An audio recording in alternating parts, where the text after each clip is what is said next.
कह रहे आप जानते मैं मजाक नहीं करता हूँ। मैंने कहा आपने देखा है?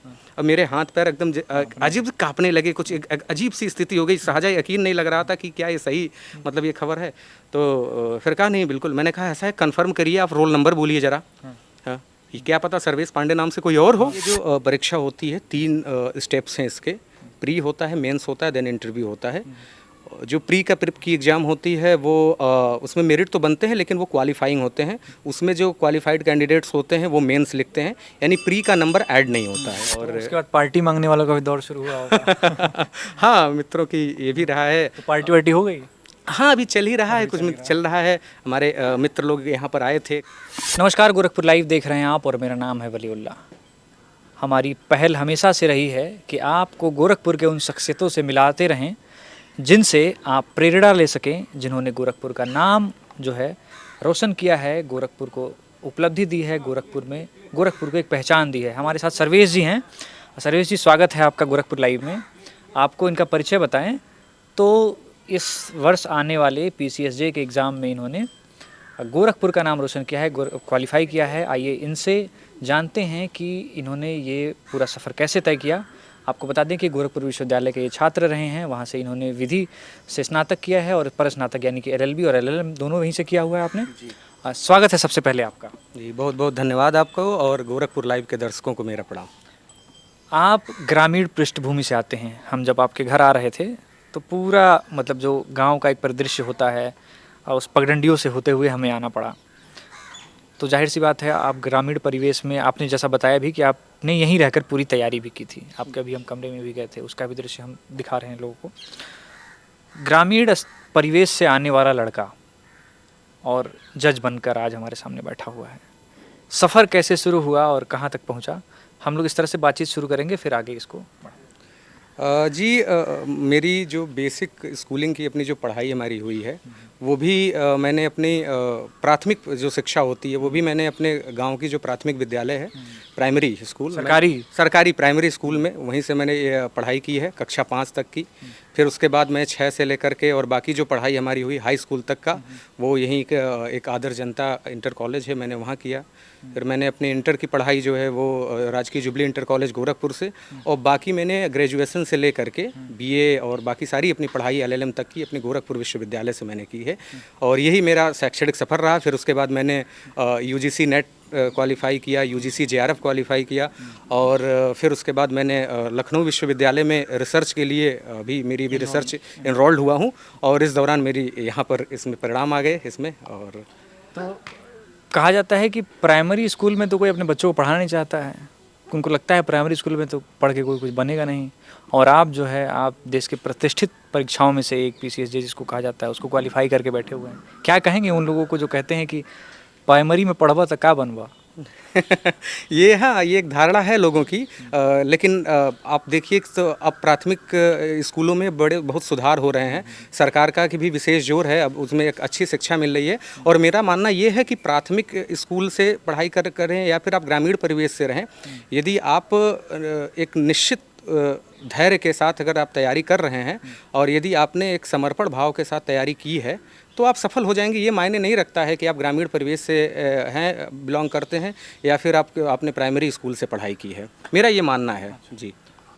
जब आपने ग्रेजुएशन के बाद मतलब BA किया होगा तो उस समय पता नहीं आप विधि का आपके मन में ख्याल था कि ग्रेजुएशन करते समय ही ख्याल आ गया था विधि में ही जाना है, या फिर ग्रेजुएशन के बाद ख्याल आया? जी, ग्रेजुएशन करते ही ये ख्याल आ गया था, क्योंकि मेरी एक पृष्ठभूमि, मेरे पिताजी भी एडवोकेट हैं। अच्छा। तो एक मेरे मन में ये था कि पिताजी हमारे एडवोकेट हैं और वो प्रैक्टिस गोरखपुर RTO में बैठते थे। तो ये था मेरे मन में कि पिताजी एडवोकेट हैं तो मैं क्यों ना जज बनूँ। ये तो लॉ में एडमिशन लेने से पहले जज बनने का सपना एक ये मन में था कि मैं, पिताजी भी मेरा अगला सवाल यही होने वाला था कि जज बनने के लिए लॉ की पढ़ाई शुरू की थी या वकील बनने के लिए? नहीं, वकालत करने की मतलब ऐसा नहीं है कि मतलब वकालत करने के लिए मेरे मन में कोई इच्छा नहीं, शुरू से नहीं रही है। मैं वकालत के पेशे का बेहद सम्मान करता हूँ, वो भी एक बहुत प्रतिष्ठित पेशा है, लेकिन मेरे मन में ये कभी नहीं था। मेरा मन ये था कि मैं न्यायिक सेवा में एक जज के रूप में प्रतिष्ठित हो जाऊँ और उस पद पर प्राप्त हो। तो ये पहला अटेम्प्ट था आपका या इससे पहले भी आपने? अब चूँकि 2018 के बाद से जो एग्ज़ाम हुए नहीं थे तो मुझे लगता है ये पहला अटेम्प्ट होगा आपका। जी, वर्ष 2018 में जो फॉर्म आया था, जिसकी वैकेंसी आई थी, तो मैंने भरा था, लेकिन वैकेंसी के 1-2 दिन पहले ही मुझे चोट लग गया था, मेरी उंगली फ्रैक्चर हो गई थी, तो मैं उस वैकेंसी में मतलब उस परीक्षा में मैं अपीयर नहीं हो पाया था। तो इसके बाद ये इंतज़ार इसका था मुझे, और ये मेरा प्रथम प्रयास था, और इसी प्रथम प्रयास में ही मैंने अपनी सफलता हासिल कर ली। किस ईयर में आपने लॉ किया था और एलएलएम? जी लॉ मेरा 2017 में, रिजल्ट 2018 में आया था, 2017 का था, और फिर उसके बाद मैंने 2020 में एलएलएम किया था गोरखपुर यूनिवर्सिटी से। गोरखपुर विश्वविद्यालय विधि के छात्रों के लिए बड़ा मतलब बहुत फेमस रहा है, यहाँ से बड़ी बड़ी हस्तियाँ निकली हैं। क्या क्या अनुभव रहा है आपका गोरखपुर विश्वविद्यालय के विधि की पढ़ाई? आपने एलएलबी भी वहीं से किया, एलएलएम भी वहीं से किया हुआ है। कितना आप आज जिस पद पर पहुँचे हैं, कितना योगदान उस डिपार्टमेंट का रहा है, उस एलएलबी एनवायरनमेंट का रहा है? जी लॉ की जो हमारी बेसिक समझ है वो गोरखपुर विश्वविद्यालय के हमारे गुरुजनों ने दी है। निसंदेह गोरखपुर विश्वविद्यालय, आप जानते होंगे कि गोरखपुर विश्वविद्यालय को एक जजेस फैक्ट्री कहा जाता था, और है भी, अभी भी बहुत अच्छे मात्रा में सिलेक्शन होते हैं वहाँ पर।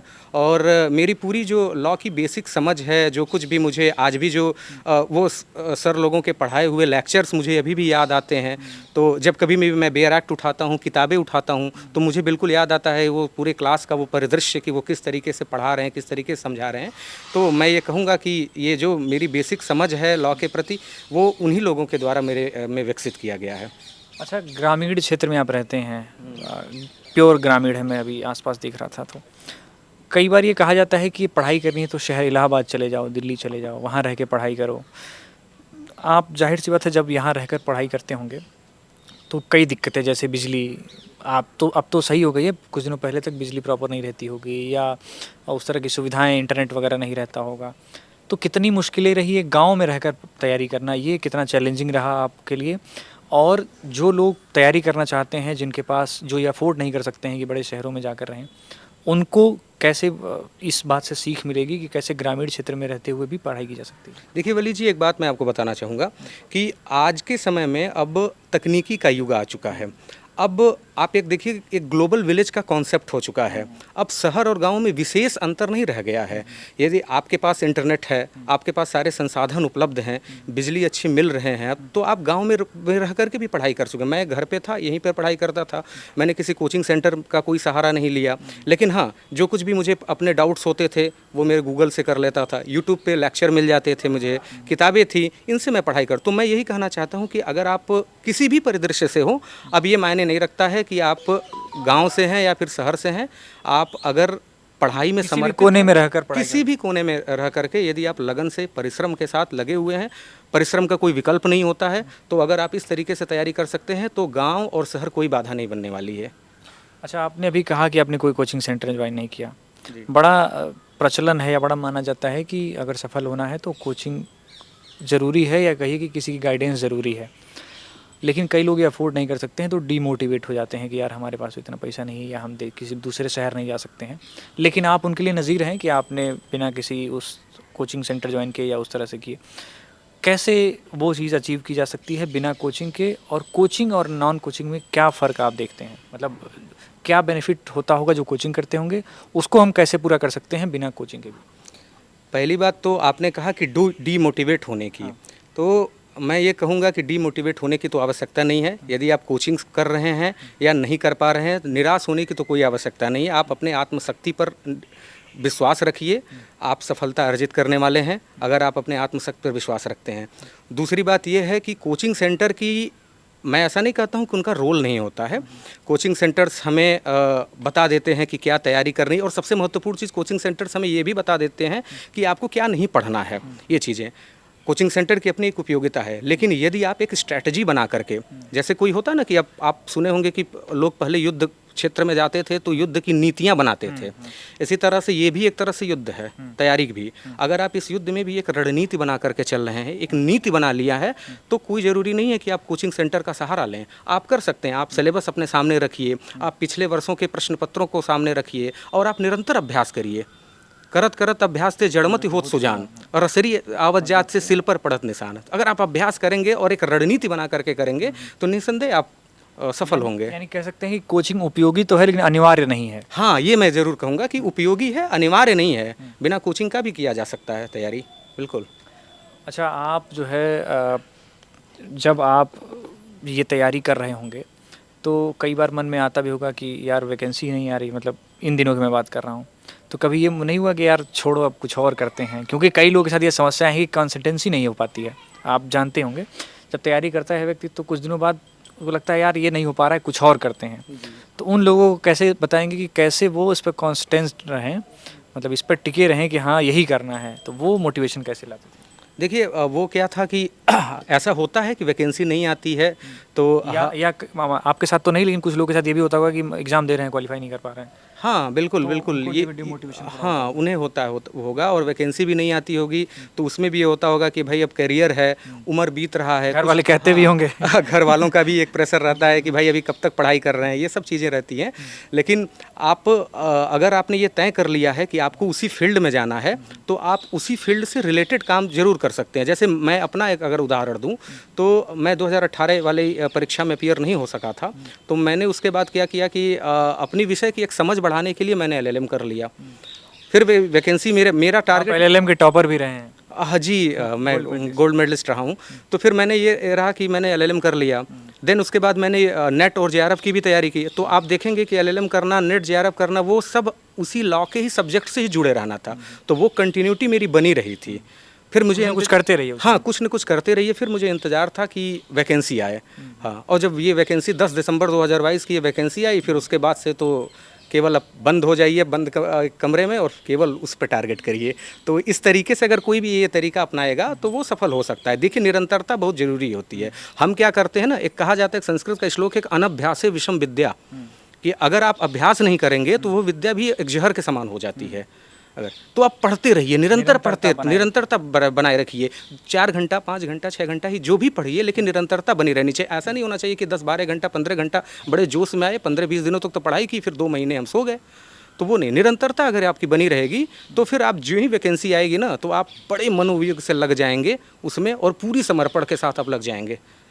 जी। अच्छा, घर वाले जो है कई बार होता है कि सपोर्ट करते हैं, लेकिन कुछ लोगों के साथ ये समस्या है, घर वाले कहते हैं अरे यार कितना दिन करवा, छोड़ा ब्याह शादी करा, उम्र निकलत जात बा।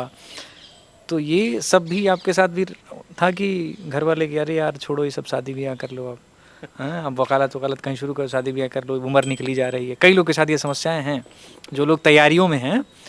तो पहला सवाल तो इससे जुड़ा हुआ कि परिवार का कितना सपोर्ट रहा, और दूसरा इस तरह के सवाल आते थे कि नहीं आते थे? जी, ऐसे सवाल तो स्वाभाविक से बात है कि भारतीय परिवारों में, हाँ, भारतीय परिवारों में ऐसा होता है कि एक उम्र के बाद माता पिता की भी एक स्वाभाविक चिंता रहती है, उनके भी अपने एक दायित्व होते हैं। तो ऐसा कहा जाता है, लेकिन ये मैं अपने संदर्भ में ये ज़रूर कहना चाहूँगा कि मुझे मेरे परिवार ने बड़ा साथ दिया। और इन सब बातों पर भी जब कभी भी होता था तो मैं अपने पिताजी से कहा देता था कि अभी मुझे स्पेस दीजिए, अभी मुझे पढ़ाई करना है, तैयारी करना है, अभी मेरा एक टारगेट है उसे पूरा करने। तो वो सहयोग मेरे परिवार ने, मेरी माँ ने, मेरे पिताजी ने, मेरे भाई बहनों ने वो दिया। और आप ये जानते हैं कि किसी भी व्यक्ति की सफलता में उसके परिवार का बड़ा अहम योगदान होता है, क्योंकि यदि परिवार आपको वह अवसर न उपलब्ध कराए, वह लेजर पीरियड, फुर्सत के वो पल जिसमें आप तैयारी कर सकते हैं, यदि न कराए तो बड़ी मुश्किल हो जाती है। लेकिन इसमें मेरे परिवार का बड़ा ही साथ रहा है और इसका श्रेय जान लीजिए वो उन्हीं लोगों को जाता है जिसकी वजह से मैं अगर बैठ करके पढ़ाई कर सकता था उस बंद अपने कमरे में, तो वो उन्हीं के लोगों के। तो मैं ये सवाल अक्सर लोगों से पूछता हूँ जो लोग भी सफल होते हैं, जब रिजल्ट आया होगा जी, तो आपने देखा होगा, जाहिर सी बात सबसे पहले आप ही ने देखा होगा, इंटरनेट का ज़माना है, सारे लोग तुरंत। तो सबसे पहले किसको बताया था और क्या रिएक्शन था? देखिए, रिजल्ट मैंने नहीं देखा था। मुझे ये पता लग गया था कि 30 अगस्त को मुझे इलाहाबाद से एक मित्र ने फ़ोन करके उन्होंने बताया कि आज रिजल्ट आएगा, और 2 बजे से लेकर के शाम को 8 बजे के बीच में किसी भी समय। तो आप समझ सकते हैं कि मनोदशा कैसी रही होगी कि अब रिजल्ट आने वाला है। तरह तरह के मन में ख्याल आते हैं कि ये साक्षात्कार मैंने इस तरीके से दिया है, मेंस की परीक्षा ऐसी दी है, ऐसा हो सकता है, ऐसा नहीं हो सकता है, सब मन में ख्याल आते थे। और मैं जब रिजल्ट आया तो उस समय मैं घर पे नहीं था, मैं यहीं अपने 900 चौराहे पर गया हुआ था, वहीं पर फुल की टिकिया खाने के लिए, ऐसे मन बहलाने के लिए वहाँ चला गया था। बेचैनी हो रही थी। तो मेरे एक मित्र ने मुझे फ़ोन किया उस समय। वो एक बार फ़ोन किया तो मैंने कहा कि यार मैं खा लेता हूँ, तो फिर उसके बाद उनका कॉल बैक कर दूँगा। फिर मैंने रख दिया। फिर दोबारा कॉल कर रहे हैं। फिर मैंने सोचा अरे भाई क्यों बार बार कॉल कर रहे हो, अभी कॉल बैक तो करूँगा। फिर मैंने फ़ोन उनका कट कर दिया। फिर तीसरी बार जब उन्होंने फ़ोन किया तो मैंने उठा लिया। और जो ही मैंने फ़ोन उठाया तो उन्होंने मुझे बधाई दिया। मेरे मित्र हैं, विजय पांडे उनका नाम है, तो विजय जी ने ही मेरे विजय की सूचना दी। हाँ, तो उन्होंने बधाई देते ही तुरंत कहा कि सर्वेश भाई बधाई हो, आप जज बन गए। मैंने कहा भाई मजाक मत करिए। मजाक का समय नहीं है। कह रहे आप जानते मैं मजाक नहीं करता हूँ। मैंने कहा आपने देखा है? अब मेरे हाथ पैर एकदम अजीब कांपने लगे, कुछ एक अजीब सी स्थिति हो गई। सहजा यकीन नहीं लग रहा था कि क्या ये सही मतलब ये खबर है। तो फिर कहा नहीं बिल्कुल। मैंने कहा ऐसा है, कन्फर्म करिए, आप रोल नंबर बोलिए ज़रा। हाँ, ये क्या पता सर्वेश पांडे नाम से कोई और हो। तो उन्होंने रोल नंबर वो किया, वो आपको याद होगा। फिर उसके बाद हाँ रोल नंबर मुझे याद था। फिर उसके बाद मैंने कहा आप तुरंत मुझे पीडीएफ भेजिए। तो मैं तुरंत पीडीएफ उसका देखा, फिर उसमें जा करके मैंने रोल नंबर को हाँ क्रॉस चेक किया वगैरह। और फिर मैं यहाँ पर अपने घर किसको बताया? सबसे घर पे आया और यहीं पर ये जगह है, यहीं पर मेरे पिताजी थे। सबसे पहले सामने वही पड़े, आते ही सबसे पहले मैंने पिताजी के पैर छुए। और आप जानते होंगे कि हमारे थोड़ी ग्रामीण परिवेश परंपरा में पिता पुत्र का जो संबंध होता है वो बड़ा सहज नहीं हो पाता है, मतलब सहज एक वैसा नहीं होता है, मतलब एक दूरियां रहती हैं। मैं पहली बार अपने मर्यादा जीवन में वाला। मेरे आंखों में आंसू थे और मैं पहली बार अपने जीवन में अपने पिताजी के गले लगाऊंगा, पैर छूता हूँ उनका। मेरा नित्य प्रति मेरी ये आदत है कि मैं सुबह उठ करके मैं भगवान राम के इस चरित्र से बड़ा प्रेरित हूँ कि प्रातः समय उठकर रघुनाथा मातु पिता गुरु नाम ही माथा, कि भगवान राम रोज़ प्रातः काल उठते हैं और अपने माता पिता के पैर छूते हैं। तो वो परंपरा मेरी रही। मैं लेकिन पहली बार मैं अपने पिताजी के गले लगा और मेरे आंखों में आंसू थे। फिर मैं बाहर अंदर गया, माता जी के बहन सभी लोग थे परिवार में, प्रत्येक सदस्य के आंखों में एक खुशी के आंसू थे। और तो उसके बाद पार्टी मांगने वालों का भी दौर शुरू हुआ होगा। हाँ, मित्रों की ये भी रहा है। तो पार्टी वार्टी हो गई? हाँ, अभी चल ही रहा है, कुछ चल रहा है। हमारे मित्र लोग यहाँ पर आए थे, काफ़ी यहाँ पर उन्होंने यहाँ पर आतिशबाजी काफ़ी किया। फिर आधे घंटे एक घंटे तक उन्होंने आतिशबाजी की।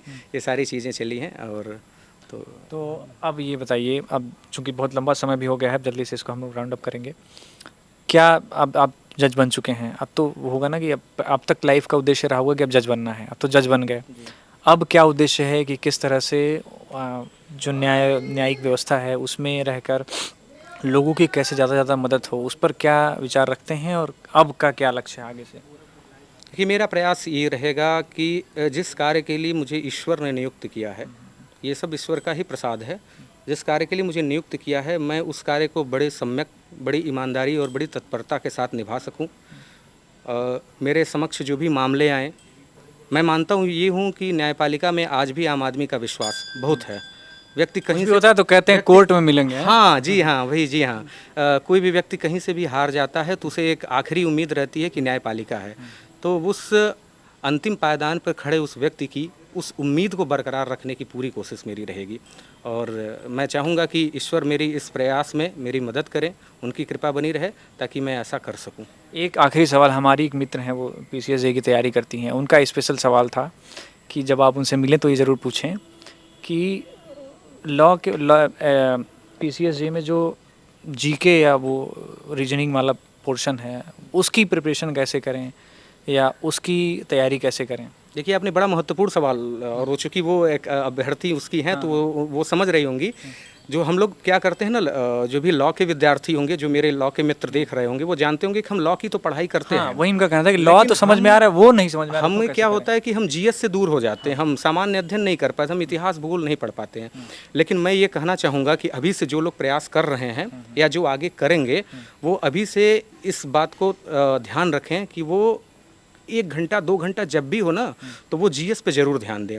क्या पढ़ें जीएस में, कहाँ जीएस में जैसे वो किसी भी की भी किताब, वो लुसेंट उठा सकते हैं, वो आप घटना चक्र उठा सकते हैं, जहाँ से भी अब उनको लगे वो यूट्यूब पर देख सकते हैं। लेकिन आप वो जीएस का एक नोट्स जरूर बना लें। जीएस वन लाइनर ही पढ़िए, लेकिन आप जीएस जरूर पढ़िए। और विशेष तौर पर आजकल जीएस में सबसे अधिक सवाल करंट अफेयर से आ रहे हैं। तो आप करंट अफेयर्स में कोई ऐसी मैगजीन उठा लीजिए, कोई मंथली जो हो उसको पढ़ते रहिए आप। फिर उसके बाद जब आपकी वैकेंसी आए तो कोई एक ईयरली कोई मैगजीन उठा लीजिए, आप उसे पढ़ाई करिए। जैसे मैंने घटना सार लिया था, घटना चक्र लिया था, एक इडियोटेरिया करके एक मैगजीन आती है, उस समय मैंने लिया था। और फिर मैंने मंथली क्या दृष्टि का जो है यूट्यूब पर एक डेली जो करंट अफेयर्स आता मैं उसको फॉलो करता था, और डेली के करंट अफेयर्स को मैं क्या करता था, नोट डाउन कर ले देता था। आप अगर ऐसा करेंगे अगर रणनीति, तो 5-6 करंट अफेयर प्रतिदिन आप नोट किए रहेंगे।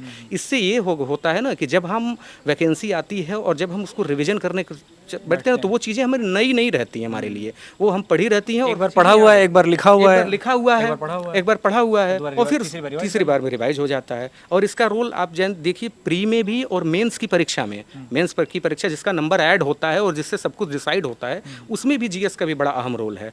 तो जीएस पे विशेष फोकस करने की ज़रूरत है, क्योंकि विधि के छात्र होने रहते हैं, लॉ तो पढ़ते ही रहते हैं, लेकिन जीएस के मामले में लोग थोड़ा वीक हो जाते हैं। बिल्कुल जीएस पे विशेष ध्यान दें।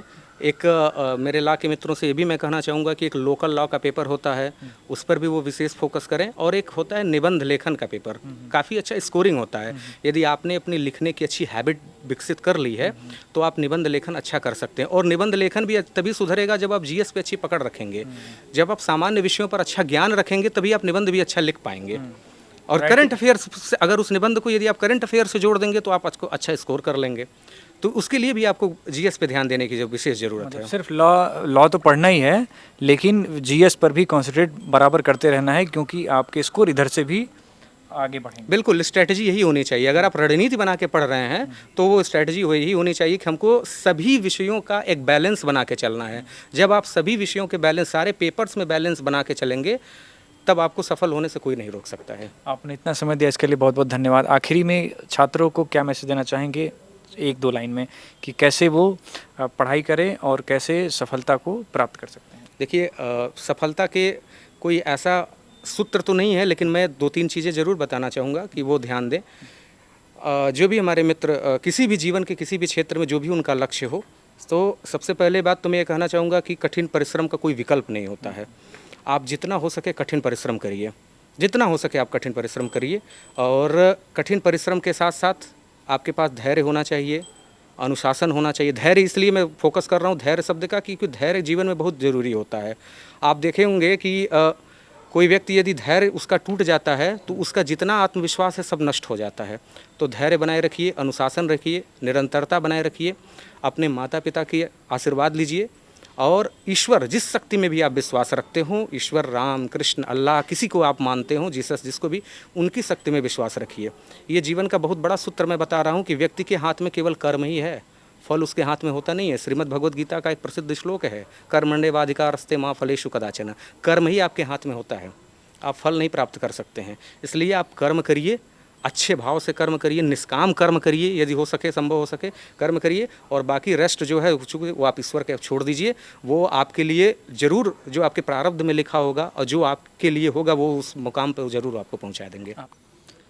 जो लोग पीसीएस की तैयारी कर रहे हैं, कई बार वो कंफ्यूज होते हैं कि प्री, मेंस, इंटरव्यू, मतलब जो पहली बार इस बारे में, मतलब लॉ के छात्र हैं और जब पहली बार तैयारी के बारे में सोचते हैं तो सोचते हैं अरे यार ये तो कई सारा एग्ज़ाम है, इतने मार्क्स का ये है, पहले ये तैयारी करें कि वो करें, बड़ा कन्फ्यूजन रहता है। तो आपने क्या स्ट्रेटजी अपनाई, कैसे इसको डिवाइड किया कि किसकी तैयारी पहले करनी है, किसकी बाद में करनी है, किसकी निरंतरता से करनी है, पूरी स्ट्रेटजी आपकी क्या रही उसको बताएं, ताकि जो भी लोग तैयारी करना चाहते हैं उनको सहूलियत हो सके। देखिए ये जो परीक्षा होती है 3 स्टेप्स हैं इसके। प्री होता है, मेंस होता है, देन इंटरव्यू होता है। जो प्री की एग्ज़ाम होती है वो उसमें मेरिट तो बनते हैं लेकिन वो क्वालिफाइंग होते हैं। उसमें जो क्वालिफाइड कैंडिडेट्स होते हैं वो मेंस लिखते हैं, यानी प्री का नंबर ऐड नहीं होता है। देखिए लेकिन प्री का नंबर ऐड नहीं होता है, लेकिन प्री बड़ा महत्वपूर्ण चरण है, पहला ही चरण है, क्योंकि वो अगर आप नहीं पास हुए तो आप मेंस ही नहीं लिख सकते हैं। तो मैंने जो प्री की अपनी जो तैयारी की थी उसमें मैं वही जो मैं अभी इसके पहले भी मैंने बोला था आपसे कि मैंने जीएस पे विशेष फोकस किया था। मैं जानता हूं कि लॉ की तैयारी तो सभी लोग पढ़ते रहते हैं। अगर आप थोड़ा सा एक अलग रणनीति बनाएंगे और आप करंट अफेयर्स और जीएस के एरिया पे ज़्यादा ध्यान देंगे तो ये आपके लिए ज़्यादा फ्रूटफुल होने वाला है। तो मैंने जीएस के लिए किरण पब्लिकेशंस का आता है जीएस, मैंने उससे पढ़ा था, लूसेंट का पढ़ा था, महेश वर्णवाल की एक जीएस आती है, 1 लाइनर होती है, उसको मैंने लेकर पढ़ाई की थी। तो मैंने जीएस अच्छे से तैयार किया था जितना हो सकता था। करंट अफेयर्स मैंने पिछले 1 वर्षों के करंट अफेयर्स काफ़ी अच्छे तरीके से देखे थे, मैगजीन्स में भी देखा था, और साथ ही साथ जो मैराथन क्लासेस होते हैं यूट्यूब्स पे जो होते हैं, एक इमरान सर हैं, मैंने स्पेशली उनकी क्लास विशेष किया था। तो इस तरीके से मैंने अपनी प्री की मेरी स्ट्रेटजी थी। जब मेरा प्री के बाद में जो मेंस की परीक्षा होती है वो एक बहुत महत्वपूर्ण चरण है। वो 1000 लड़ाई वही है। असली लड़ाई वही है। 1000 नंबर का वो होता है उसमें। और उसकी जो रणनीति है वो मैंने ये इस तरीके से बनाई थी कि मैंने क्या किया था कि पिछले 10-15 सालों के जितने भी क्वेश्चन आए हुए थे, सारे प्रश्नों के उत्तर मैंने क्या किया था कि एक A4 साइज़ का पेपर उठाया, और जो भी, जैसे मान लीजिए हिंदू लॉ है, तो हिंदू लॉ के सारे प्रश्न, पिछले 10 सालों के जितने प्रश्न पूछे मैंने उसको नोट डाउन कर लिया था। मुस्लिम लॉ है, नोट डाउन कर लिया था। कॉन्स्टिट्यूशन है, उसके पेपर मैंने नोट डाउन कर लिए थे। इंडियन कॉन्ट्रैक्ट एक्ट है, उसके पेपर, उसके क्वेश्चन पेपर्स मैंने लिख डाले थे। और फिर उसके बाद सारे प्रश्नों के उत्तर किताबों से, इंटरनेट से, गूगल से, जहाँ से हो सकता था मैंने सारे प्रश्नों के उत्तर वो किए अपना। तो अगर आप 10-15 सालों के पेपर आप कर लेते हैं तो मुझे लगता है कि मेंस में शायद विशेष दिक्कत नहीं होने पाती, क्योंकि अगर आप ऐसा करेंगे तो आप ये पाएंगे कि बहुत सारे प्रश्न ओवरलैप कर रहे होंगे। ओवरलैप, तो आपको ये एक आइडिया लग जाएगा कि प्रश्न कैसे पूछे जा रहे हैं, उनके उत्तर क्या होना चाहिए। और मैंने उसके बाद आंसर राइटिंग अपना किया, खुद ही लिखता था, खुद ही पूरे दिन भर मैंने लिखने का काम करता था, और रात को उसका रिवीजन करने का मेरी हिस्ट्री, दिन भर लिखता था।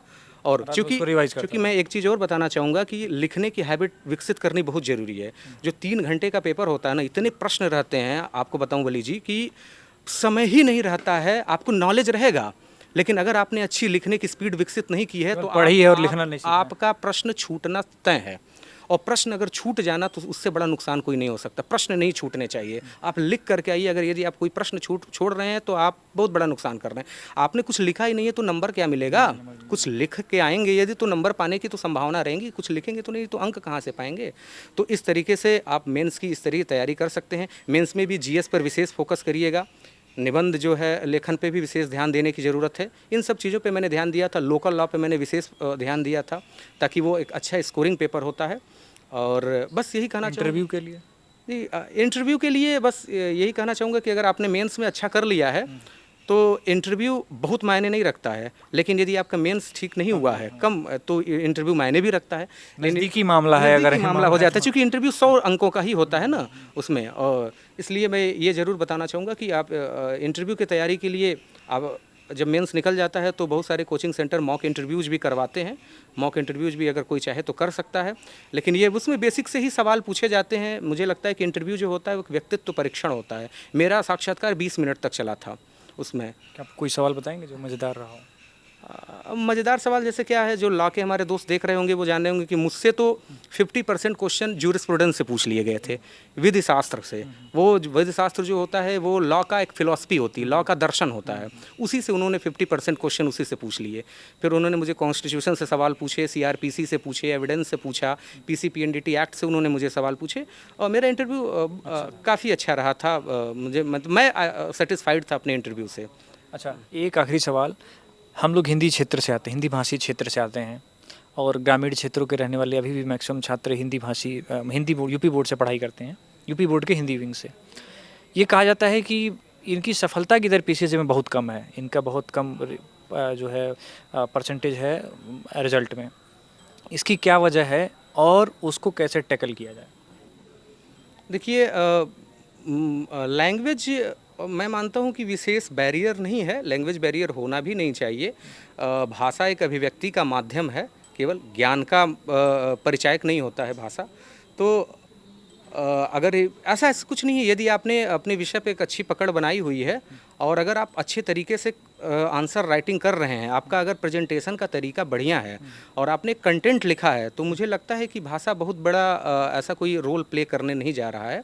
और हिंदी माध्यम से भी सफलताएं, यद्यपि मुझे, मेरे पास ऐसा कोई आधिकारिक डेटा नहीं है कि आप जैसा मुझे बता रहे हैं कि हिंदी माध्यम में से नहीं, क्योंकि हम लोग जब उसको रिजल्ट को एनालिसिस कर रहे थे तो उसमें बहुत कम संख्या थी उन छात्रों की जो हिंदी मीडियम से आते हैं।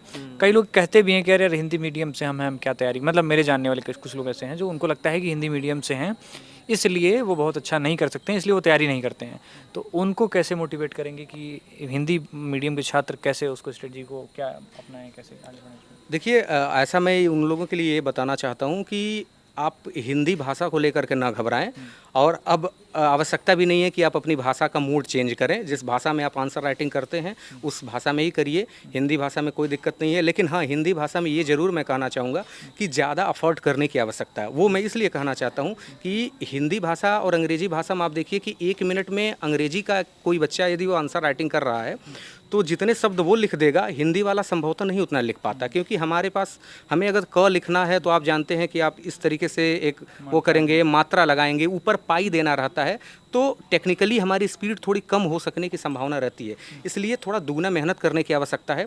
ज़्यादा ध्यान दीजिए, ज़्यादा आप लिखने की प्रैक्टिस विकसित करिए, और अगर आप ऐसा करते हैं तो मुझे नहीं लगता है कि हिंदी कोई विशेष बैरियर है। आप हिंदी माध्यम से भी सफलता, मैदान में उतरिए, ऐसे बहुत डरने की ज़रूरत नहीं है। विशेष कोई डरने की ज़रूरत नहीं है। एकदम आप कहते हैं ना कि एकदम उत्साह से लबरेज रहिए, नर हो न निराश करो मन को, कुछ काम करो कुछ धाम करो, यह जन्म हुआ किस अर्थ हो, समझो इसमें यह व्यर्थ न हो, और अखिलेश्वर हैं अवलंबन को, नर हो न निराश करो मन को। निराश होने की ज़रूरत नहीं है, कोई भी माध्यम रहे, आप लगन से यदि परिश्रम कर रहे हैं तो आप सफल ज़रूर हो जाएंगे। चलिए, आपने इतना समय दिया इसके लिए बहुत बहुत धन्यवाद। धन्यवाद।